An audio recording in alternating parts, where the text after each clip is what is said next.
This is genuinely insane as Leafs rumors are really starting to pick up surrounding one player that fans are familiar with. We're going to break this down and discuss what this means going forward as Brad Treliving is preparing for something huge. We also have a few interesting other updates surrounding the Leafs you're going to want to stay tuned for on this episode. But before we get into it, folks, if you're part of the percentage who aren't subscribed to the channel, this is the place to be for daily Leafs content. Your guys' support has been truly unbelievable. And as we're approaching the big goal of 25,000 subscribers, make sure the subscribe button. You guys have been an absolute beast with the support, folks. Lots to go over today. And of course, there's a lot of moves on the horizon here. Brad Treliving is actively scouring the trade market, free agency market still. Obviously, there's a lot of things happening. But there's been one rumor that has emerged recently that has started to take over the news cycle a little bit. So we want to talk about it today. And Darius, it is a familiar face that I'm very excited to see what you think, but also what the viewers think down in the comment section. And it is Tyler Bertuzzi. And there's been some rumblings lately. I believe there was an article that dropped about it. There's been a lot of tweets about it. And essentially, I think the Leafs might actually get Tyler Bertuzzi back by the time September rolls around.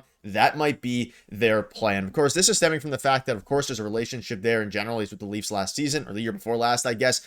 And in general, it seems that this would be the type of player, whether you like it, or not here, that the Leafs could be interested in kind of making an under the radar, or, depending on how much you like Tyler Bertuzzi, I guess over the radar acquisition. What are your thoughts on this? Again, former Maple Leaf, there's been some rumblings lately. You even see this here from Leafs Updates, penciling in Bertuzzi on the top 6. I think it's a very strong top 9. I know you're against it, and I'm curious to see what your thoughts are, because there's been some rumblings over the past couple of days surrounding the Leafs acquiring Tyler Bertuzzi. Well, we were already, making content on the channel, live streaming around the time that Bertuzzi was on the team and obviously the playoff run. And I recognize that line, that's for sure. The Bertuzzi, Tavares, and Nylander line didn't necessarily work, but I do wonder if they're, at least taking a look at him. I know they're taking a look at almost every top 6 option in the league. There was also rumors and reports about Chicago possibly buying him out. Obviously not going to happen at this point, but that was a rumor as well. Although he had a more productive season last year in Chicago than he did in Toronto, and he had a terrible start, but obviously finished very strong. The one thing for me, with him is if you are going to add him again and again, complete hypothetical at this point, and we'll get to some more specifics in a second, but he did drive the net and he got under guys' skin. I mean, like when they were playing the Boston Bruins, that was a disastrous series and they ended up losing in game 7, but he did neutralize Brad Marchand for a lot of that series. So I do wonder if that would be, a valuable asset in the eyes of Brad Treliving and the Toronto Maple Leafs, that Brad Marchand really didn't do much that series because him and Bertuzzi were just kind of canceled out. They were going at each other the entire series, and I don't hate that, right? Because obviously Marchand was a big factor not only against the Leafs but in the playoffs last year for the Florida Panthers. So don't mind that. He gets to the dirty areas, he gets to the net, he scores a lot of really ugly goals, and that's okay, I think. So that's his game. We know what he looks like on the Leafs, and it's the same kind of makeup, at least, as when he was on the team a couple years ago in terms of the top 6. So could make some sense. Don't love that cap hit. Obviously, the salary cap is going up, so things have changed. And obviously, I think that Chicago might be looking to move off of him at this point, which is crazy because it's only been 1 year.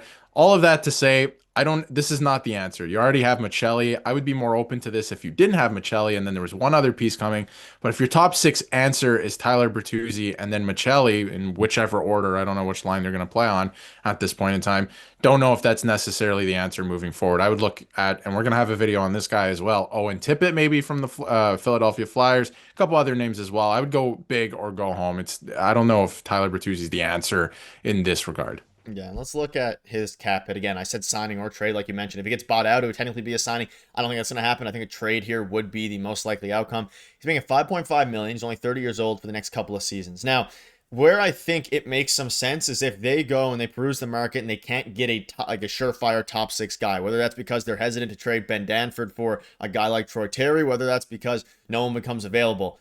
Adding Bertuzzi, I still think, at least in my opinion, despite what we saw the year before last, I think it makes the top 6 and even just the top 9 in general more filled out and looks better than I think a lot of the options they could get in free agency with whatever's remaining there, or depending on the trade market, because he is only 30 years old. I don't love, again, DNA change, then bringing Bertuzzi back. I don't think Bertuzzi was necessarily the full problem or anything against that series in Boston, but this lineup now, looks a lot more well-rounded even than it did, not necessarily last year because, of course, Mitch Marner was in the top line, but a top 6 of Nyes, Matthews, Maccelli, Bertuzzi, Tavares, Nylander, I think has a bit more identity, and I think Bertuzzi fits the Leafs' identity. Berube especially, let's keep in mind, when he, Bertuzzi was under Sheldon Keefe, I think his play style actually fits better for Craig Berube than it did Sheldon Keefe, so that would obviously be something to keep in mind as well. And then, of course, you pair that with the fact that he makes 5.5, which I agree with you. It's a little bit expensive, but with the cap going up, having him under control for another 2 years, and he's only 30 years old, you'd actually have a cost controlled, especially given what some players are making, like Tanner Jeannot making a similar amount to Tyler Bertuzzi. I'd much rather Tyler Bertuzzi. And you have Bertuzzi there. I actually like the way it looks depending on the other factors. Of course, I'd rather Troy Terry. There's a lot of other guys I would rather. Bertuzzi wouldn't cost very much at all, and then you're getting a guy you can pencil into your top six, and at times showed flashes and, like you mentioned, stopped Brad Marchand pretty much in the playoffs there. Yeah, exactly. I think this is the biggest thing for me going into the playoffs. If you were to reacquire this player, is that he hasn't played under Craig Berube. He does fit Craig Berube's style a little bit more. Again, we all kind of forget that Sheldon Keefe was still the coach at this point in time, and he did neutralize a guy like Brad Marchand in that series. He did serve his purpose in that series.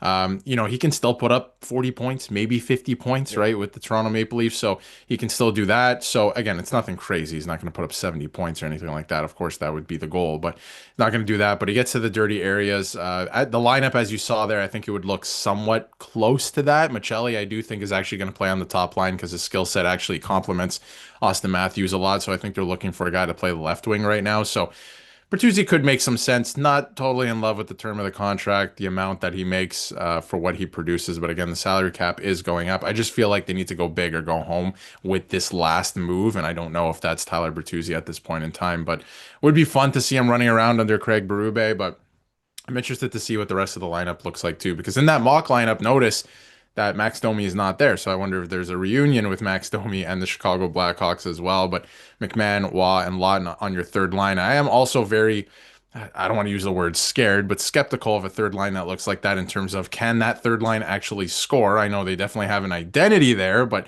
can they offer any scoring? Then when you look at the fourth line, it's not completed yet, right? Obviously, Pizzetta and Lorentz. And I'm sure they want to get two more players in there just for the fourth line and kind of swap them in and out depending on the game. But it's going to be very interesting as we head towards the season here and who they look to acquire. But I think for me personally, you gotta think much bigger than Tyler Bertuzzi. You have to think of a guy who's going to put up a ton of points and is hard to play against. Matthew Knies, for example, I feel like he's going to put up way more points than Tyler Bertuzzi, and he's hard to play against. So like that archetype, you're not going to just find those for anything, of course, but you have to take a look around. I'm really liking Owen Tipper right now. There's a couple other names floating around. We're going to have videos on that, but things are moving around for the Toronto Maple Leafs. Yeah, Jack Losovic, and of course, with the third line, you'd hope Bobby McMahon can produce. I don't know how much faith I have in that. He's kind of been surrounded by great players when he's been able to produce. But let us know down below what your thoughts are. And again, you see this here report. They're targeting Jack Roslovic, David Kemp, Yarncroft, Robinson, Reeves. They're all available, and trades are going to be on the horizon as they have currently $4.9 million, basically $5 in projected cap space. That'll open up even more once a move goes down. But folks, we'll keep you up to date with all the latest news. So let us know down below what your thoughts are on a Tyler Bertuzzi reunion. And I do agree with you. I think it would be something regarding a swap between Tyler Bertuzzi and a guy like Max Domi. But that'll wrap it up. Thank you guys for watching. See you later.